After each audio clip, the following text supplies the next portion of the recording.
আজ রবীন্দ্রনাথের জন্ম মাস আমরা পালন করছি।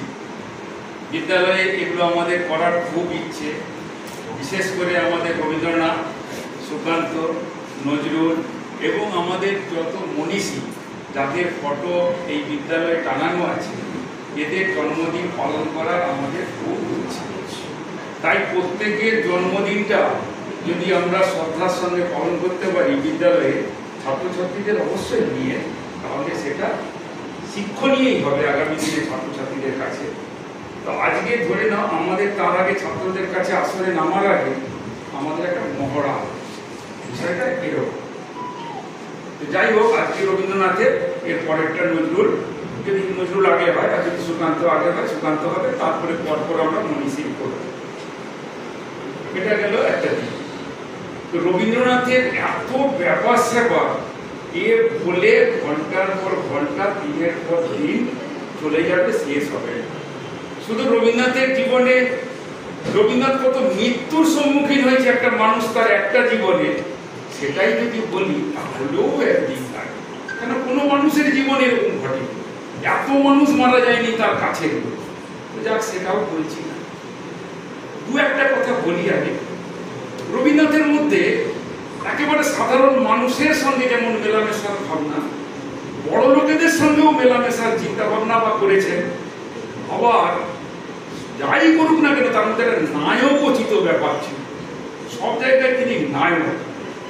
এই নায়কটা কিন্তু তিনি নিজের থেকে হননি, হয়েছিলেন তার বাবার কাছ থেকে। তার বাবার সঙ্গে আপনারা জানেন যে একবার বেড়াতে যাচ্ছিলেন, তো সেই বেড়াতে যাওয়ার সময় ট্রেনে তার হাফ টিকিট কেটেছিলেন। তখনকার দিনে, এখন যেমন 5 বছর, তখন ছিল 14 বছর। 14 বছর বয়সের নিচে অর্ধ টিকিট লাগবে, ঊর্ধ্বে পূর্ণ টিকিট লাগবে। তো ওনার 14 বছর হয়নি, কিন্তু জমিদারের বাড়ির ছেলে দুধ ঘি সর খেয়ে বেশ সুন্দর লম্বা চওড়া হয়েছে। তার পুরো 21 বছরের তরুণ লাগতো 14 বছর বয়সে। তখন টিটি এসে তাকে বলে যে তোমার কিন্তু টিকিট তো পুরো লাগবে। তো পাশেই বাবা আছেন, উনি বলছেন না, আমার তো 14 বছর হয়নি। তখন বলছেন না, এখনকার দিনের মতো তো বার্থ সার্টিফিকেট ওসব কিছু ছিল না, ওই টিটির মনে হবে যেটা সেটাই। বলছে না, এ 14 বছরের বাচ্চার নয়।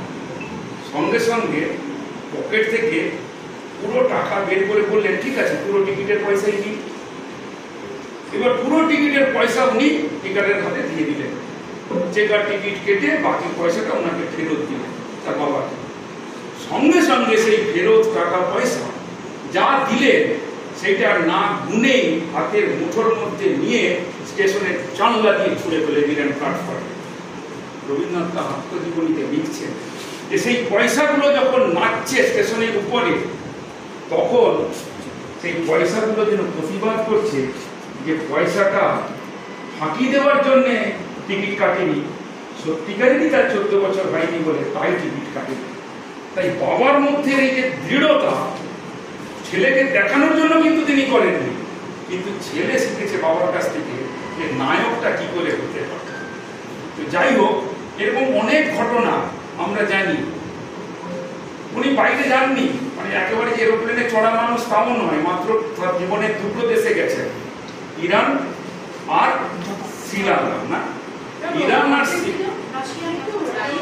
প্লেনে করে, কথাটা শুনুন, উড়োজাহাজে চড়ে গেছেন মাত্র 2টো দেশে, একটা হলো শ্রীলঙ্কা আর একটা হলো ইরান। কিন্তু এই বিমানের যন্ত্রপাতি নিয়ে, তার যন্ত্রাংশ নিয়ে তার যা লেখা পড়লে যেন মনে হয় তিনি কতবার প্লেনে গেছেন। তার মানে যে দিকটা ছুঁয়েছেন সেদিকটাই তিনি যেন বিশাল ব্যাপার। তো যাই হোক, আমি বিজ্ঞানের মোটামুটি একটু ঘেঁষাবো, তাই একটু বিজ্ঞানের দিকের কথা বলি। রবীন্দ্রনাথ ঠাকুর একবার যখন নোবেল পেয়ে গেছেন, মানে 1930-এ গেছিলেন জার্মানি। সেই জার্মানি গিয়ে ওনার ইচ্ছে হলো এখানকার সবচেয়ে বড় বিজ্ঞানী আইনস্টাইনের সঙ্গে একটু দেখা করতে। তো খবর নিলেন আইনস্টাইনের বাড়ি জার্মানের কাপুত বলে একটা গ্রাম। সেই কাপুতে গিয়ে লোককে জিজ্ঞেস করলেন যে ওনার বাড়ি বাড়ি কোথায়? তখন বলছে আপনি কাউকে নয়, আপনি যাকে জিজ্ঞাসা করবেন তা সেই ওনার বাড়ি বলতে পারবে। মানে ওই গ্রামের সবাই চেনে। কিন্তু দুঃখের বিষয় আজ আমাদের অনেকেই আছি, আমাদের গ্রামের লোকেরাই আমাদেরকে হয়তো নাও চিনতে পারে। তো ঘটনাচক্রে উনি পরীক্ষা করলেন, বলে সবাই চেনে, ঠিক আছে বলে একটা 5 বছরের মেয়েকে উনি জিজ্ঞাসা করলেন, একটা স্লেট বগলে করে নিয়ে যাচ্ছে মেয়েটা, বললেন যে তুমি আইনস্টাইনের বাড়ি চেনো? বলছে চিনি বই, চলুন আমার সঙ্গে। তো নিয়ে গেলেন, নিয়ে গিয়ে আবার তার বাড়ির ভেতরে ঢুকেও গেলেন বাচ্চাটা। তখন বললো যে কি ব্যাপার, কি বাচ্চাটাও আপনাদের বাড়িতে ঢুকে গেল কি করে? বললো ও আমার কাছে অঙ্ক শেখে। 5-এর বাচ্চাকেও তিনি পড়ান আইনস্টাইন। তার মানে আমরা অনেকেই দ্বিধা করি, ক্লাস 5-এর বাচ্চা মানে 5 বছরের বাচ্চা, 5 নয়, আমি অমুক জায়গা কুসুম জায়গা, এরকম ব্যাপার নয়। মানে আইনস্টাইনের মতন বিজ্ঞানীও যে 5 বছরের বাচ্চাকে পড়ান, রবীন্দ্রনাথের এটা দেখে মানে উনি অবাক হয়েছিলেন। তারপরে ওনার বাড়িতে গিয়ে অনেক আলাপ আলোচনা হলো। জানেন আপনারা, কীর্তন নিয়ে যে আমাদের আধ্যাত্মিকতাকে গোটা বিশ্বের বাজারে পৌঁছে দিয়েছিলেন যে কজন মনীষী, স্বামী বিবেকানন্দ সহ আরো অনেকে, কিন্তু কেউ আমাদের দেশের যে কীর্তন, এই যে রাধা কৃষ্ণের যে পদাবলী, তা কিন্তু তুলে ধরেননি। রবীন্দ্রনাথ প্রথম আইনস্টাইনের কাছে এই পদাবলী সম্বন্ধে আলোচনা করেছিলেন। যাই হোক, এসব আলোচনা করতে করতে সন্ধে হয়ে যায়। আইনস্টাইন বলেন আজকে আর তোমার বাসায় যে লাভ নেই, যেখানে উঠেছে আমার বাড়িতে নৈশ আহার করুন। তো রাত্রেবেলা সেখানে নৈশ আহার হচ্ছে। আহারের টেবিলে অনেক রকমের গল্প হচ্ছে। আপনারা জানেন একটা বিশেষ গল্প, সেটা হলো সত্যম শিবম সুন্দরম। অর্থাৎ যা সত্য তাই কি সুন্দর, তাই কি শিব, এটা আমরা সবাই জানি, হ্যাঁ এটাই ঠিক। কিন্তু সেখানে রবীন্দ্রনাথ আইনস্টাইনের কাছে পরাজিত হতে হতেও শেষকালে জিতে গেছিলেন। কারণ একজন বলছেন যে মানুষ নিরপেক্ষ কিনা, অর্থাৎ সুন্দর শিব, এগুলো কি সত্যিকারই সুন্দর বা শিব যদি মানুষ না থাকে? মানুষের কাছেই সব কিছু। তখন আইনস্টাইন বলেছেন না, এটা তো হতে পারে না। মানুষ থাকুক আর না থাকুক, পৃথিবী ধ্বংস হয়ে যাক আর মানে থাকুক, 2-2 4 হবেই। এবং বেলভেডিয়ারের অ্যাপেলো বা আমরা যে লিওনার্দো ভিঞ্চির যে ছবি, এর সব কিছুই সুন্দর থাকবে, এর মধ্যে কোনো অসুন্দরের ব্যাপার নেই। আমরা পিথাগোরাসের উপপাদ্য, মানুষ থাকলেও সেটা হবে square plus B square equal to C square, মানুষ না থাকলেও সেটা হবে, এটা উনি বললেন। কিন্তু রবীন্দ্রনাথ বললেন তাই যদি হয়, তাহলে প্রাচীরের ছিদ্রে যখন একটা নামগোত্রহীন ফুল ফুটে, সেই ফুলের সৌন্দর্য কে উপভোগ করে? মানুষ তো সেখানে নেই। পাহাড়ের এক ফাঁকে 2 পাথরের মাঝে একটা ফুল গাছ, তার মধ্যে একটি সুন্দর লাল ফুল মাথা ধরে উঠেছে। সেটা কে তৈরি করেছে? কে দেখছে? তার সৌন্দর্য কে অনুভব করবে? এইসব নিয়ে, নিরপেক্ষতা নিয়ে, অর্থাৎ ইন্ডিপেন্ডেন্সি নিয়ে আলোচনা অনেক গভীরে গেছে। এটা একটা দর্শন হয়ে গেছে আজকের দিনে।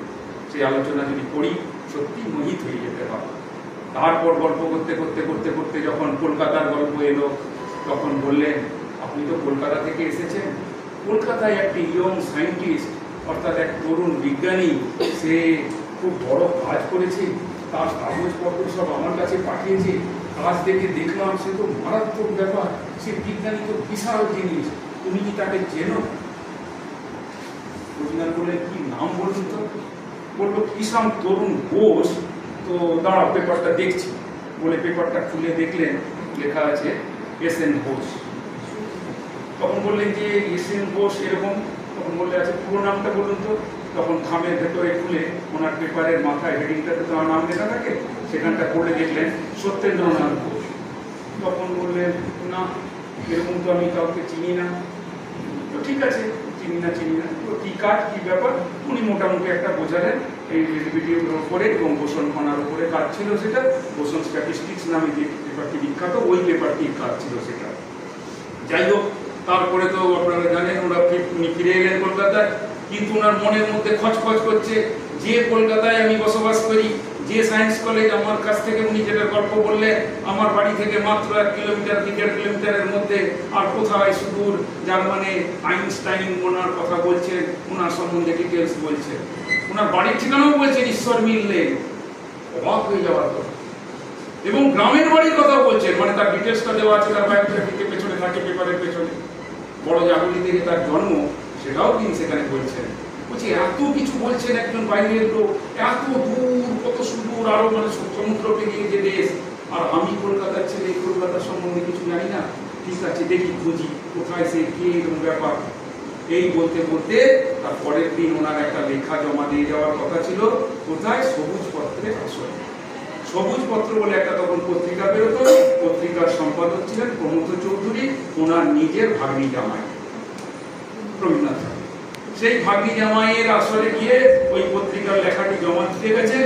জমা দিতে গিয়ে বলছেন কথায় কথায় যে আচ্ছা, এখানেই একটি ছেলে এরকম ব্যাপার, তার নাম এরকম সত্যেন্দ্রনাথ বসু, তুমি কি তাকে চেনো বা তাকে কি খুঁজে দিতে পারবে কারোর মারফত? তোমার কাছে তো বহু দামি দামি লোকজন আসে। প্রমথ চৌধুরীকে বলছেন। তখন প্রমথ চৌধুরী বলছেন, কি বলছেন? ওনার তো এক্ষুনি একটা লেখা জমা দিতে আসার কথা, আপনি একটু বসুন, হয়তো আধ ঘন্টার মধ্যেই চলে আসবে। তো আধ ঘন্টার মধ্যে সত্যিকারই চলে এলেন সত্যেন্দ্রনাথ বসু। এই হচ্ছে যোগাযোগ। আধ ঘন্টার মধ্যে আসার পর দুজনের মধ্যে কথোপকথন হলো। প্রমথ চৌধুরী শুধু ঘটকালির কাজ করলেন। দুজনের মধ্যে এমন কথোপকথন হলো, ওই 15 মিনিটের আলোচনায় একে অপরকে চিনে ফেললেন। চিনে ফেলেই নিজে লিখলেন বিশ্ব পরিচয়, এক বিজ্ঞানের বই, রবীন্দ্রনাথ ঠাকুর, এবং সেই বইটি উৎসর্গ করলেন সত্যেন্দ্রনাথ বসুকে। বইটি খুলে প্রথম পাতাতেই দেখবেন উৎসর্গ করা হলো মহামান্য বিশ্ব বরেণ্য বিজ্ঞানী আচার্য শ্রী সত্যেন্দ্রনাথ বসুকে। সেই বইটি উৎসর্গ করলেন। এবং শুধু তাই নয়, তিনি যে বিশ্ববিদ্যালয় প্রতিষ্ঠা করেছেন শান্তিনিকেতন বিশ্বভারতী, সেই বিশ্বভারতীতে সর্বোচ্চ পদ, আচার্য ভাইস চ্যান্সেলরের পদ তাকে অফার করলেন যে আপনি কি এটা করুন, আপনি ওই আসনটা অলঙ্কৃত করুন। কারণ এটাই বলে রতনকে রতন চেনা। তিনি গেলেন, সেই পদে তিনি থাকলেন, এবং যে কোনো কারণেই হোক বিশ্বভারতীর যে ম্যানেজমেন্ট, তাদের সঙ্গে মনোমালিন্য হওয়ায় তিনি তার পুরো পিরিয়ডটা, কর্মকালটা শেষ করতে পারেননি। 5 বছরের আগে, ঠিক 4 বছর হয়ে যাওয়ার পর তাকে কলকাতায় ফিরে আসতে হয় আবার সায়েন্স কলেজে। যাই হোক, এরকম একটা ঘটনা। আবার সত্যেন্দ্রনাথ বসু তাকে কি চোখে দেখেন, আজকে যদি আপনারা ঈশ্বর মিল লেনে গোয়া বাগানে যান, এই কলকাতা বিদ্যাসাগর কলেজের পাশে যদি যান, দেখবেন 3টে সিঁড়ি ওঠার পরে ওনার একটা বৈঠকখানার মতো আছে জায়গা, 3টে ফটো টাঙানো আছে এরকম। তার মাঝখানে একটা তার নিজের ফটো, এক পাশে তার বাবার ফটো, আরেক পাশে রবীন্দ্রনাথ ঠাকুরের ফটো। তার মানে দুজনের মধ্যে যে কতটা ভক্তি, একে অপরের প্রতি কতটা ভালোবাসা, এগুলো না দেখলে সত্যিকারই অবাক হয়ে যেতে হয়। যাই হোক, এরকম একটা আলোচনা করলাম। আর অনেকেই আমাকে বলছিল, স্যার আপনি যখন কালকে বললেন রবীন্দ্রনাথের একটা অনুষ্ঠান করবেন, আপনাকে আবৃত্তি করতে হবে। কোনোদিন আবৃত্তি ফাবৃত্তি আমি করিনি, তাও বলছেন যখন আমি একটা কবিতা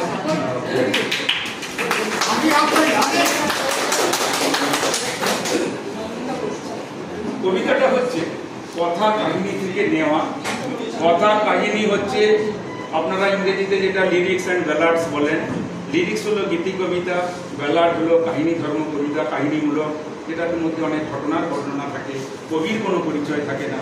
সেই ধরনেরই একটা কাহিনী থেকে, এই কথা কাহিনীর কাহিনী থেকে আমি একটা কবিতা বলছি।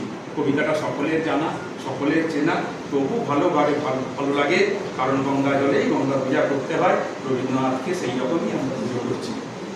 দেবতার গ্রাস, গ্রামে গ্রামে সেই বার্তা রটি গেল ক্রমে, মৈত্র মহাশয় যাবে সাগর সঙ্গমে তীর্থ স্নান লাগি। সঙ্গী দল গেল জুটি, কত বালবৃদ্ধ নর নারী, নৌকা দুটি প্রস্তুত হইল ঘাটি। পুণ্য লোভাতুর মুখ্যদা কহিল আসি, হে দাদা ঠাকুর আমি তব হব সাথী। বিধবা যুবতী দুখানি করুণ আখি, মানে না যুবতী কেবল বিনতি করে অনুরোধ তার, এড়ানো কঠিন বড় স্থান কোথার। মৈত্র কহিলেন তারে, পায়ে ধরি তব। বিধবা কহিল কাঁদি, স্থান করিল কোনো মতে এক ধারে। ভিজে গেল মন তবু দ্বিধা ভরে তারে, শুধালো ব্রাহ্মণ নাবালক ছেলেটির কি করিবি তবে। উত্তর করিল নারী, রাখা সে রবে আপন মাসির কাছে। তার জন্ম পরে বহুদিন ভুগেছিল সুতিকার জ্বরে, বাঁচিব ছিল না আশা। অন্নদা তখন আপন শিশুর সাথে দিয়ে তারে স্তন, মানুষ করেছে যতদিন, সেই হতে ছেলে মাসির আদরে আছে মার কোল ফেলে। তুরন্ত মানে না কারে করিলে শাসন, মাসি আসি অশ্রু জলে ভরিয়া নয়ন। কোলে তারে টেনে লয় সে থাকিবে সুখে, মার চেয়ে আপনার মাসি মার মুখে। সম্মত হইল বিপ্র, মোক্ষদা সত্তর প্রস্তুত হইল মাধি জিনিসপত্তর। প্রণমিয়া গুরুজনে সখী দল বলে, হসাইয়া বিদায়ের শোক অশ্রু জলে। ঘাটে আসি দেখে সে তা আগে ভাগে ছুটি, রাখাল বসিয়া আছে তরি করে উঠি নিশ্চিন্ত নীরবে। তুই হেতা কেন ওরে? মা শুধালো। সে কহিল, যাইব সাগরে। যাইবি সাগরে? ওরে দস্যু ছেলে, নেমে আয়। পুনরায় দৃঢ় চক্ষু মেলে সে কহিল দুটি কথা, যাইব সাগরে। যত তার বাহু ধরি টানাটানি করি, রহিল সে তরণী আঁকড়ি। অবশেষে ব্রাহ্মণ করুণ স্নেহে কহিলেন হেসে, থাক থাক সঙ্গে যা। মা রাগিয়া বলে, চল তোরে দিয়ে আসি সাগরের জলে। যেমনি সে কথা গেল আপনার কানে, অমনি মায়ের বক্ষ অনুতাপ বানে। বিধিয়া কাঁদিয়া উঠে মুদিয়া নয়ন, নারায়ণ নারায়ণ করিল স্মরণ। পুত্রে নিল বলে তুলি তার সর্বদেহে করুণ কল্যাণস্ত। বুলাইল স্নেহে মৈত্র তারে ডাকি ধীরে চুপি চুপি কয়, ছি ছি ছি এমন কথা বলিবার নয়। রাখাল যাইবে সাথে স্থির হলো কথা, অন্নদা লোকের মুখে শুনিছে বারতা। ছুটে আসি বলে, বাছা কোথা যাবি ওরে? রাখাল কহিল হাসি, চলিনু সাগরে। আবার ফিরিব মাসি। পাগলের প্রায় অন্নদা কহিল, ডাকি ঠাকুর মশাই, বড় যে দুরন্ত ছেলে রাখাল আমার, কে তারে সামলিবে? জন্ম হতে তার মাসি ছেড়ে বেশিক্ষণ থাকেনি কোথাও। কোথায় এরে নিয়ে যাবে? ফিরে নিয়ে যাও। রাখাল কহিল, মাসি যাইব সাগরে, আবার ফিরিব আমি। বিপ্র স্নেহ ভরে কহিলেন, যতক্ষণ আমি আছি ভাই, তোমার রাখাল লাগি কোনো ভয় নাই। এখন শীতের দিন, শান্ত নদী নদ, অনেক যাত্রীর মেলা, পথের বিপদ কিছু নাই। যাতায়াতে মাস দুই কাল, তোমারে ফিরায় দিব তোমার রাখাল। শুভক্ষণে দুর্গাশ্বরী নৌকা দিল ছাড়ি, দাঁড়াই রইল ঘাটে যত কুলো নারী অশ্রু চোখে। হেমন্তের প্রভাত শিশিরে ছল ছল করে গ্রাম চূর্ণী তীরে। যাত্রা দল ফিরে আসে, সাঙ্গ হলো মেলা, তরুণী তীরেতে বাঁধা অপরাহ্ন বেলা। জোয়ারের আসে কৌতূহল অবসান, কাঁদিতেছে রাখালের গৃহগত পান। মাসির কোলের লাগি জল শুধু জল, দেখে দেখে চিত্তসার হয়েছে বিকল। চঞ্চল বালক আসি প্রতি ক্ষণে ক্ষণে, অধীর উৎসুক কণ্ঠে সুধায় ব্রাহ্মণে। ঠাকুর কখন আজি আসিবে জোয়ার? সহসা স্তিমিত জলে আবেগ সঞ্চার, দুই কুল চেতাইল আশার সংবাদে। ফিরিল তরীর মুখ মৃদু আর্তনাদে, কাছিতে পড়িল টান কল শব্দ গীতে। সিন্দুর বিজয় রথ পশিল নদীতে, আসিল জোয়ার। মাঝি দেবতারেশ্বরী তরিত উত্তর মুখে খুলে দিল তরি। রাখাল সুধায় আসি ব্রাহ্মণের কাছে, দেশে পৌঁছিতে আর কতদিন আছে। সূর্য অস্ত যাইতে না যাইতে ক্রোশ দুই ছেড়ে, উত্তর বায়ুর বেগ ক্রমে ওঠে বেড়ে। রূপনারায়ণের মুখে পরিবারু চর, সংকীর্ণ নদীর পথে বাঁধিল সমর।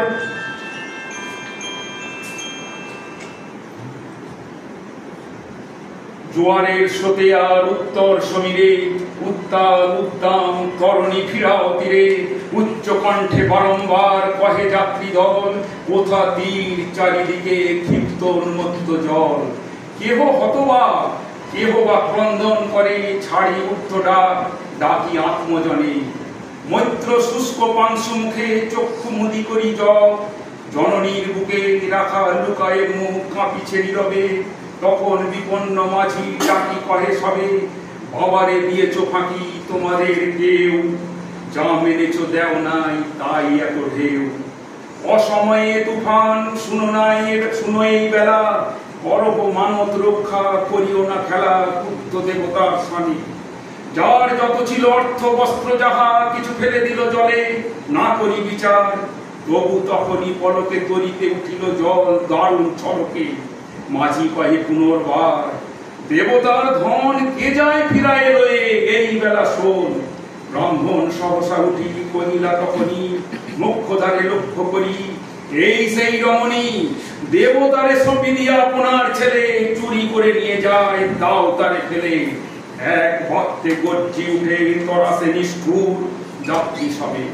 কহে নারী, হে দাদা ঠাকুর রক্ষা করো রক্ষা করো। দুই দৃঢ় করে প্রাকারে প্রাণপণে বক্ষে চাপি ধরে।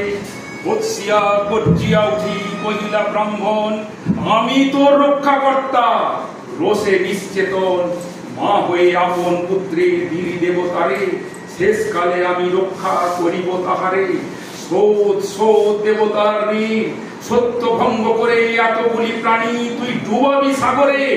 মোক্ষদা কহিল, অতি মূর্খ নারী আমি, কি বলেছি রোষ বসে। ওগো অন্তর্যামী, সেই সত্য হলো, সে যে মিথ্যা কত দূর তখনই শুনে কি তুমি বোঝনি ঠাকুর।